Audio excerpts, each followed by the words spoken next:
Amor e ódio. Quinta parte. O discípulo de Allan Kardec.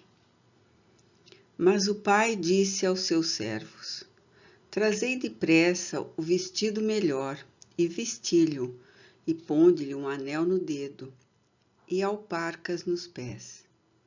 E trazei o bezerro cevado, e matai-o, e comamos e alegramo-nos, porque este meu filho era morto e reviveu, e tinha se perdido e achado. E começaram a alegrar-se. E seu filho mais velho estava no campo, e quando veio e chegou perto de casa, ouviu a música e as danças. Jesus Cristo, parábola do filho pródigo. Lucas, capítulo 15, versículos de 22 a 25. 1. Pouco a pouco, raiava o astro-rei por entre os esplendores de uma alvorada tropical. O céu, envolto nas indecisões do crepúsculo matutino, tingia-se docemente de tons róseos esmaecidos, que bem depressa se definiam em claridades coralinas até o ouro fulgurante que lhe é peculiar. E o oceano, exaustos das procelas da noite que passara, agora marulhava mansamente, deprimido em suas forças pela vazante que o desfigurava. Gaston d'Arberville despertou docemente como protegido por celestes eflúvios. Sublime sensação de reconforto percorria-lhe as sensibilidades anímicas, imprimindo-lhe insólito vigor ao espírito combalido pela dor das provações. Vultos etéreos, formosos e muito amados, falavam-lhe adejando à beira do seu miserável leito de presidiário. Neles reconheceu Georges de Soissons, o seu próprio pai, Augustus d'Arberville. Mas havia um terceiro, cujo nome lhe escapava às conjecturas, mas o qual se sentia ligado por laços de uma atração sobre-humana, que o arrebatava e aturdia. A beleza peregrina desse vulto, o qual só entrevia indecisamente, sob a ação confusa de um torpor que se desfazia, deixava-o maravilhado e perplexo. Tratava-se de instrutor, sob sua vigilância, acabara de rever e examinar uma vez ainda o próprio passado espiritual. Subitamente, essa mesma formosa entidade impeliu-o resolutamente para o leito, levando-o a se reapossar do fardo carnal e despertar definitivamente, enquanto ele próprio, emitindo profundo gemido, qual lamento de angústia, se sentou vagarosamente na enxerga, não, porém, sem deixar de ouvir que murmuravam ainda aos seus ouvidos a derradeira advertência: esquece. Que se passara? Não se recordava efetivamente, por maiores que fossem os seus apelos da própria vontade às camadas mentais, para que a memória objetiva descrevessem o sucedido, porquanto sentia nos arquivos do ser que algo incomensurável, sagrado, se passara com o seu espírito durante o longo e pesado sono que o abatera em toda a noite. Não obstante, no presídio os dias se sucediam sob a rotina de idênticos labores e pressões disciplinares, tais como os que habituara a viver durante aqueles 10 anos e inconsoláveis anos. Sensível transformação se operava diariamente no estado geral do marquês cativo. Restauradora conformidade lhe retemperava as forças, tal se exuberante eclosão de valores, até então latentes em sua personalidade, se verificasse agora, augurando-lhe conquistas redentoras para o espírito, para o próprio destino. Os companheiros de desventura observavam, simpatizados, que já não se isolava tanto durante as horas de folga, antes, bondosamente os procurava, sustentando palestras amistosas, durante as quais recordavam a pátria distante, os afetos ali deixados, mas nunca olvidados. E não raro, tratando da pátria, falando de seus progressos e glórias, apresentava-lhes o livro dos Espíritos e lembrava seu antigo professor, esse Allan Kardec que firmava o compêndio magistral, mas a quem conhecera noutro tempo com o verdadeiro nome de Hippolyte Léon Denisard Rivail. Lia-lhes, então, o código admirável ditado pelos espíritos das altas esferas. E sobre aquelas fulgurantes páginas se debruçavam todos, sedentos de luz e de justiça, estudando-as por meio de inteligentes comentários e saudáveis discussões. René de Robin exultava, animava o discípulo, e à noite, no segredo da cela que miserável candeia de azeite iluminava, confabulavam ambos com seus mortos queridos, recebiam conselhos e esclarecimentos de instrutor, que generosamente guiava o pupilo na enluarada caminhada de que o livro dos Espíritos era o fecundo devassador. Então, Georges habitualmente se materializava, ou palestrava intimamente com o amigo, enquanto de Robin, caído em transe, lhe favorecia os intentos emprestados de suas forças e elementos para o grandioso feito. E assim foi que o pobre Gaston teve as próprias ânsias aquietadas, os desgostos amenizados por aquele nobre amigo que expirara em seus braços, pois este lhe tecera o resumo das causas do drama compungido que haviam vivido, declarando que sua morte por um acidente trágico se verificaria dentro daqueles breves dias, qual fosse o motivo que a provocasse, uma vez que se tratava de uma dívida do pretérito que necessitava expungir. Adiantou mais, que o fato de matrimoniar com Henriette visava unicamente a ambos auxiliar na resistência à prova de adultério. Ao reencarnar, penalizado ante os duros testemunhos com que se haveriam os dois entes que lhe eram tão caros, pedira às potestades supremas a missão de se interpor entre ambos a fim de lhes facilitar, de algum modo, a reparação do antigo delito, porquanto confiava que, em sendo ele próprio, Georges, o esposo de Henriette, Gaston se sentiria bastante forte para dominar a tentação que o testemunho importa.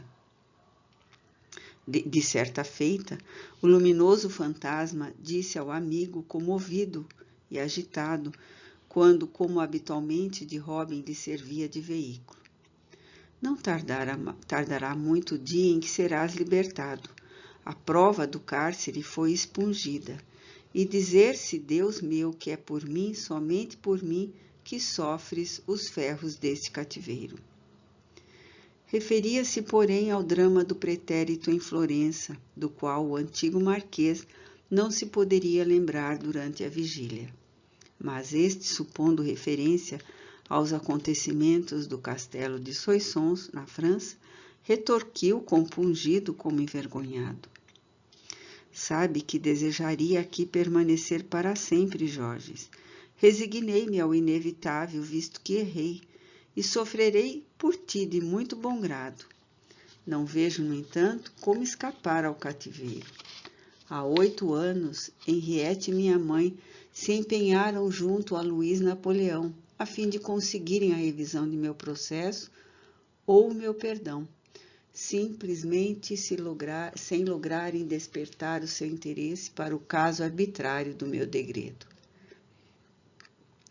Tua vinda arbitrária para este local operou a tua salvação, meu Gaston, movida que foi pela misericordiosa providência.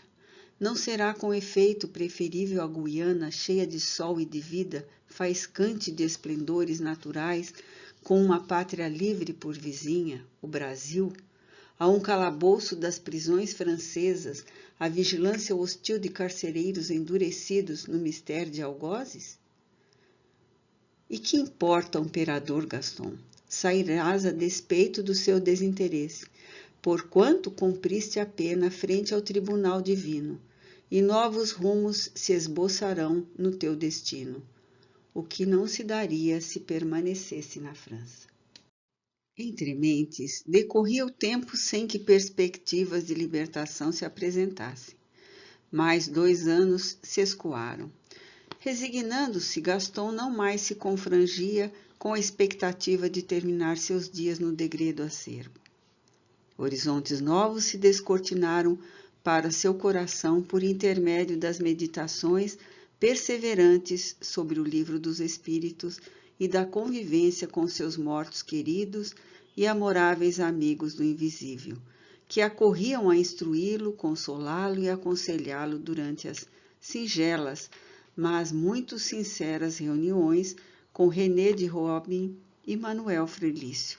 Ele se reconhecia revigorado para as lutas, como investido de novos cabedais morais que lhe garantissem serenidade e paciência frente ao inevitável. Oh, pensava muitas vezes, meditando sobre aquelas elucidativas páginas. Onde na terra honrarias e glórias mais legítimas do que essas que conquistara agora? A possibilidade de falar com os mortos, de penetrar os sublimes segredos do invisível, concedida por misericordiosa complacência do Deus eterno para com as criaturas conturbadas nas asperezas da jornada expiatória? Que maior triunfo do que esse de obter de incansáveis amigos do além solicitude e amparo em todas as horas, certo dos seus afetos, dos seus desvelos fraternais. E colher notícias detalhadas sobre a vida de além-morte, conhecer o porvir das criaturas no grande amanhã, através da eternidade?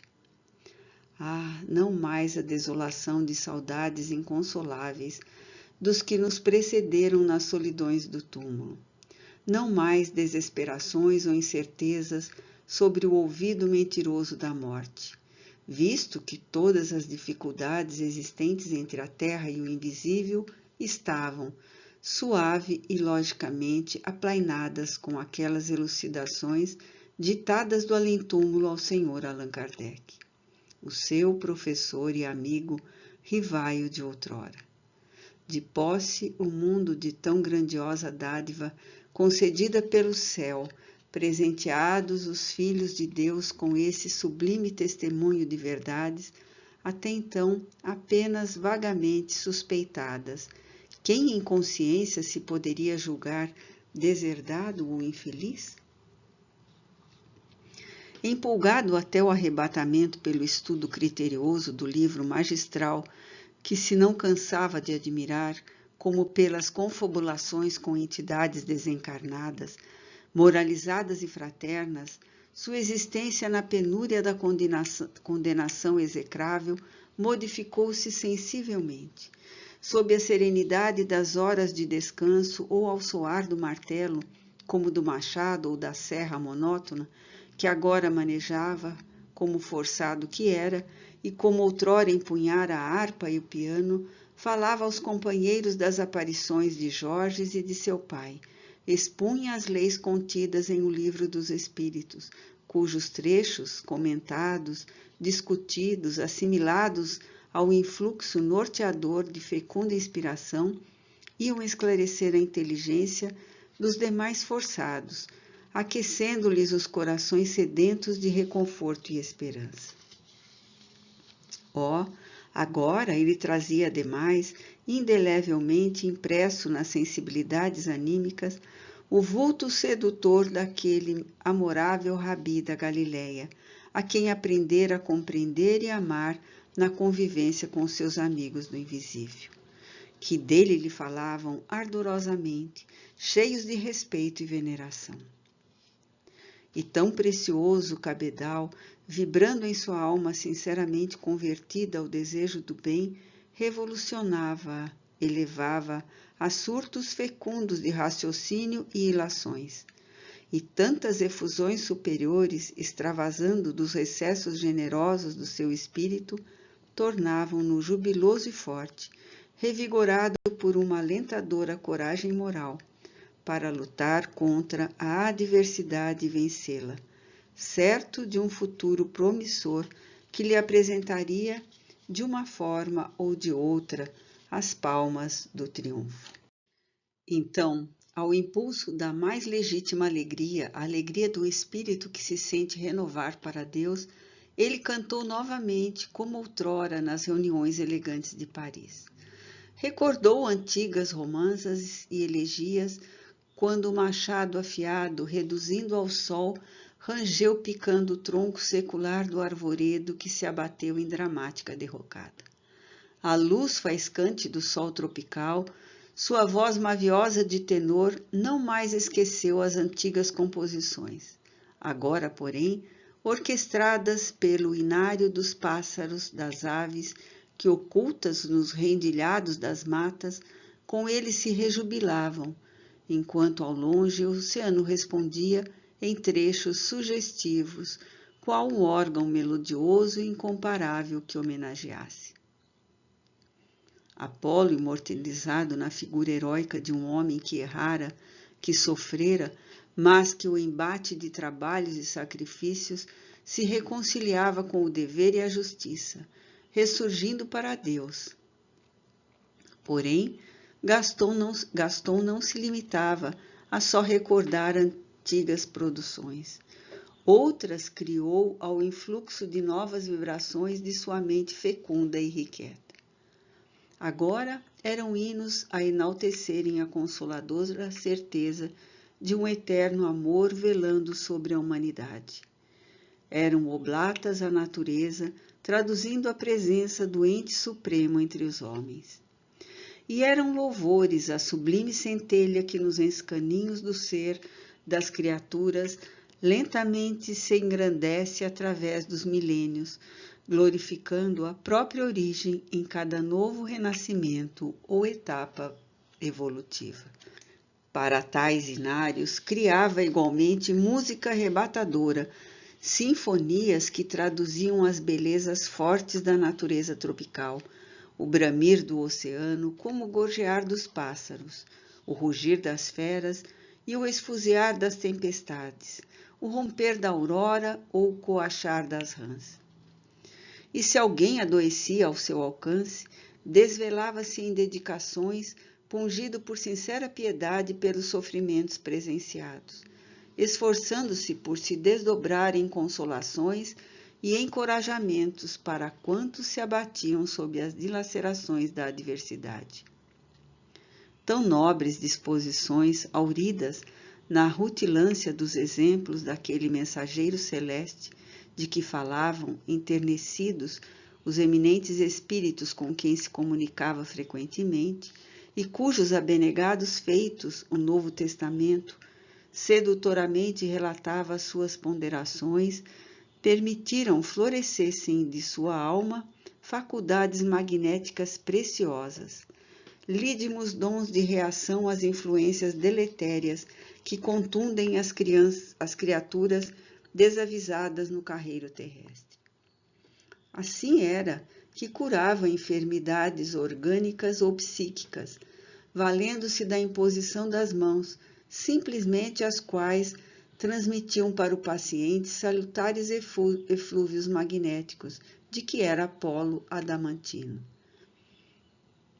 Calmava ânsias de revolta ou delíquios de desânimo por generosa assistência fraterna, de um conselho, uma advertência, afastando ainda crises de loucura ou investidas obsessoras, servido por seus mentores espirituais, que de sua boa vontade como de suas inclinações generosas se serviam para o socorro dos desolados precitos que o acompanhavam. A própria esposa de Manuel Felício curou por essa forma de grave infecção tífica e a seus companheiros, como a vários rapazes da região, conseguira meio de lecionar não apenas a música e a literatura, como também as primeiras noções de letras e de matemática. Ter-se-lhe-ia, então, deparado em pleno degredo a felicidade integral, reconhecendo-se plenamente feliz, olvidando pesares e desventuras, afetos e saudades, isentando-se do sofrimento? Não, certamente. Muitas vezes o velho sacerdote encontrava-o pungido pelas lágrimas no refúgio do penhasco à beira-mar, onde habitualmente se reuniam para orar, evocando saudoso a pátria distante, sua pobre mãe, cuja lembrança o comovia até o desalento, a noiva inesquecível da sua juventude, cuja imagem se decalcara indelével no seu coração excruciado de saudade. Nesses momentos desoladores, que lhe extraíam das recordações um acervo dramático, explorava o código redentor dos ensinamentos cristãos, e era como se passasse a perceber o Nazareno, como outrora, à margem dos lagos plácidos ou palmilhando aldeias humildes para brindar corações aflitos ou almas reconfortadas com as alvíceras da Boa Nova. Vinde a mim, vós que sofreis e estáis sobrecarregados, e eu vos aliviarei. Aprendei de mim, que sou manso e humilde de coração, e encontrareis descanso para as vossas almas. Bem-aventurados vós que chorais, porque sereis consolados. Não era, pois, feliz, mas, ao consolador amparo dos ensinamentos de Jesus, que lhe falavam ao coração sedento de esperança e de justiça, como as elucidações lógicas do Livro dos Espíritos, que lhe enriqueciam o raciocínio, tomava-se forte e valoroso, resignado para os labores do progresso moral que nele se operava por meio da dor dos testemunhos irremissíveis inerentes à condição humana. Por uma tarde serena de domingo, durante a prédica doutrinária habitual, René de Robin explanava o assunto palpitante da ação do Pentecostes sobre os discípulos do Nazareno. Todavia, quanto conhecedor profundo das doutrinas secretas, ao capelão seria vedada a satisfação de se arrojar a uma exposição filosófica ou científica que se chocaria contra os impositivos dogmáticos que a Igreja a que se filiara acatava e defendia. Os maravilhosos, sublimes dons de curar, como os das profecias, a faculdade de falar línguas estrangeiras sem as ter aprendido, a de confabular com os mortos, de vê-los como a particularidade de se impor a espíritos imundos, obsessores, e arredá-los de suas vítimas. Circunscreviam-se na exposição de René ao privilégio concedido por Jesus aos seus discípulos mais íntimos e a alguns luminares da mesma igreja. Ouvindo-o, o antigo marquês inquietava-se, qual se do invisível alguém lhe murmurasse intuições mais lógicas, mais amplas e fecundas sobre o acontecimento que encerrava a profunda tese científico-transcendental. Lembrava-se de que os nobres espíritos que com ele se comunicavam, assim, o livro dos espíritos e a lógica e o raciocínio o aprovariam. Afirmavam serem aqueles dons apanágio, não apenas dos cristãos primitivos, mas de todos os homens edificados nas renúncias do mundanismo, convertidos aos veros ideais da espiritualidade, harmonizados com as vibrações superiores ao infinito. E que a época decorrente como o futuro confirmariam a indubitável justiça do Senhor, que a todas as criaturas, sem distinção, concedeu excelentes faculdades que lhes facilitassem a ascensão para o melhor, o intercâmbio com o céu.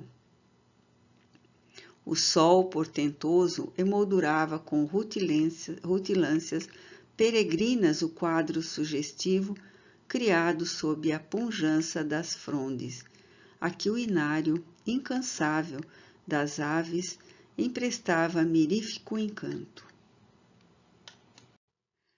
Corria sussurrando melodias por entre as ramagens perfumosas, a brisa refrigerante que o oceano enviava, homenagem da imensidão à verdade que se entrevia ali, à sua vista, pois não longe rugia ele em consecutivos aplausos, rítmicos, isócronos, de ondas que se chocavam quais se desejassem avançar até o templo majestoso, cuja umbela azul, o céu, abençoava os ecos das suaves prelações inspiradas no Evangelho do Divino Mestre. Os condenados, ungidos por piedosa vibração do invisível, que tenderia a conceder-lhes tréguas para as angústias, silenciavam respeitosos, dando os próprios corações a insólitas doces emoções.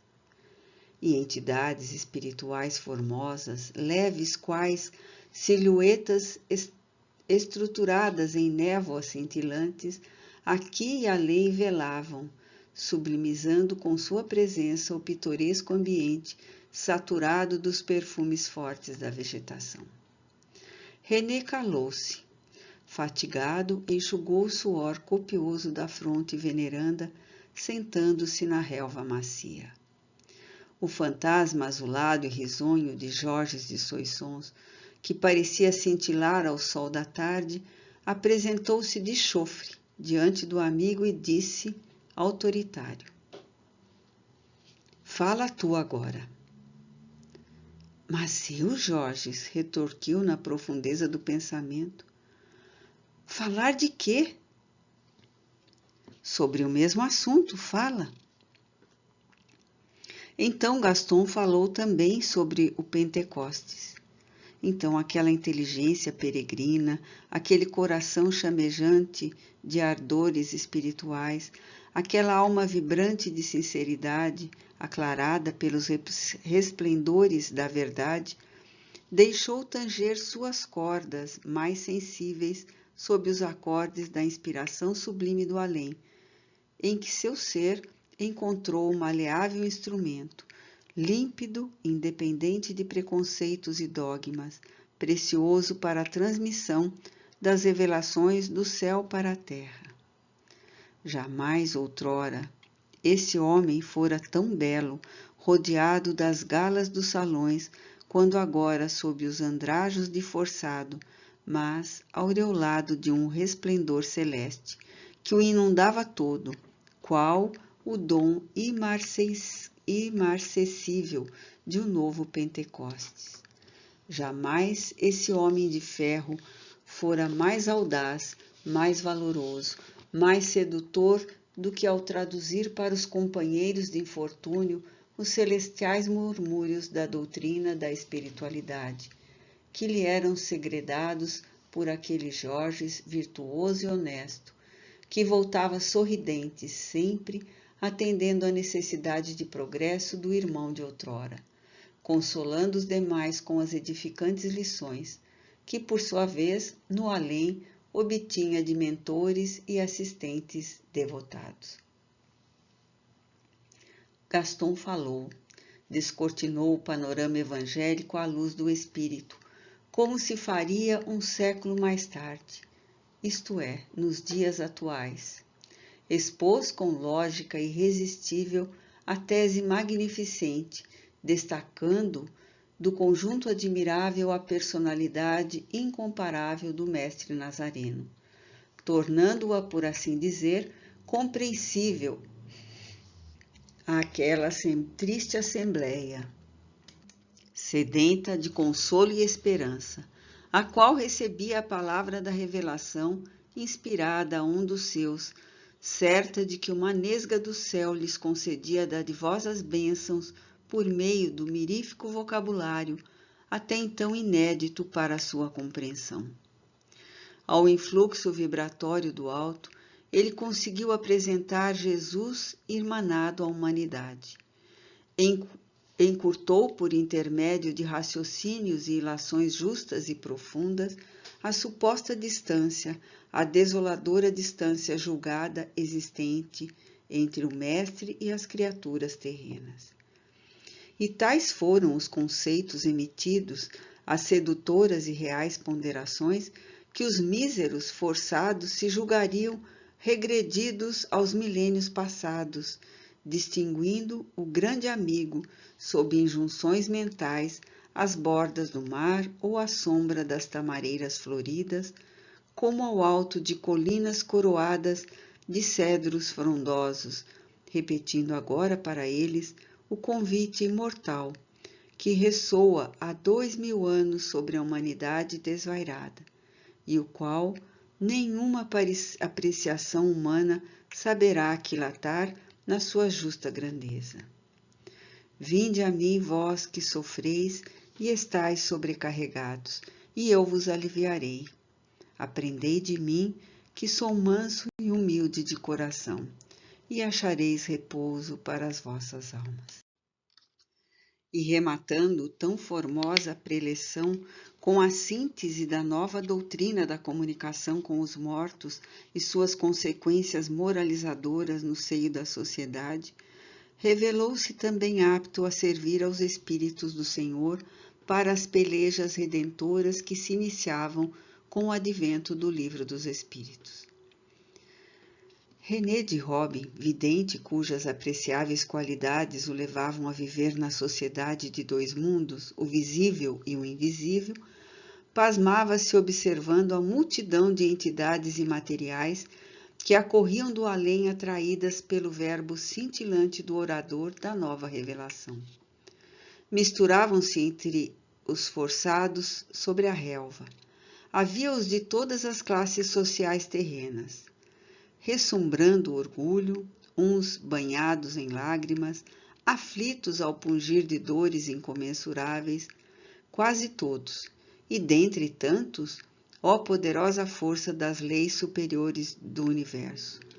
Guido de Vicêncio, reconhecido pelo generoso sacerdote por meio das descrições de Jorges de Soissons e do próprio Gaston, e também por este suspeitado Guido, cujos olhos, dilatados de pavor e gestos despeitados, fitando o orador, diziam do abalo profundo que em suas potencialidades anímicas produziu o quadro que cercava o seu desleal amigo de outrora.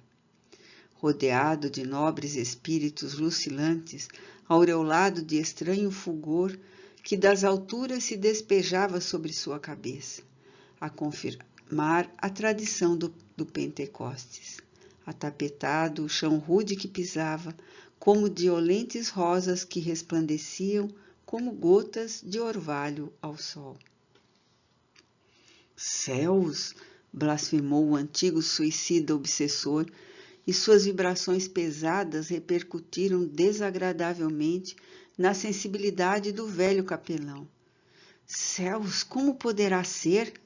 Este homem é um miserável, irmão infame, amigo desleal, e como eu, réprobo da suprema blasfêmia, como então o encontro coroado de bênçãos? Então, a vibração amorável de uma entidade angelical feminina que o observava atentamente e em quem intuitivamente René compreendeu a própria genitora do desgraçado suicida de Florença, morta durante a primeira infância do mesmo, interveio dirigindo-se ao filho. Se nem os sofrimentos amaríssimos que há mais de um século o fazem expiar e ressarcir seus erros sob embates superlativos, se nem o arrependimento sincero e construtivo pelos desvarios cometidos por amor mal orientado, apenas e não por ódio, se nem a fereza das tuas represálias desumanas, odiosas, agravadas pelos recursos diabólicos de teu pai, que o abateram, humilhando-o dolorosamente, se nem duas novas existências corporais vividas entre amarguras, decepções e testemunhos remissores, se nem as sadias resoluções que tomou seu espírito, convertido ao dever, de seguir as pegadas do Divino Redentor por quaisquer provas de sacrifícios, lhe valessem a assistência espiritual que acaba de conquistar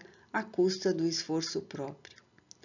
Um gesto seu, um só, que teve desde o início do lamentável drama que vos enredou a todos, seria suficiente para elevá-lo no conceito das sociedades brilhantes do invisível. Oh, um gesto? Não compreendo, não compreendo. Foi o leal, o generoso perdão que a ti, como a teu pai, espontaneamente concedeu, sem jamais desejar revides em troca dos martírios cruciantes que o fizeste padecer sob as impiedades das vinganças.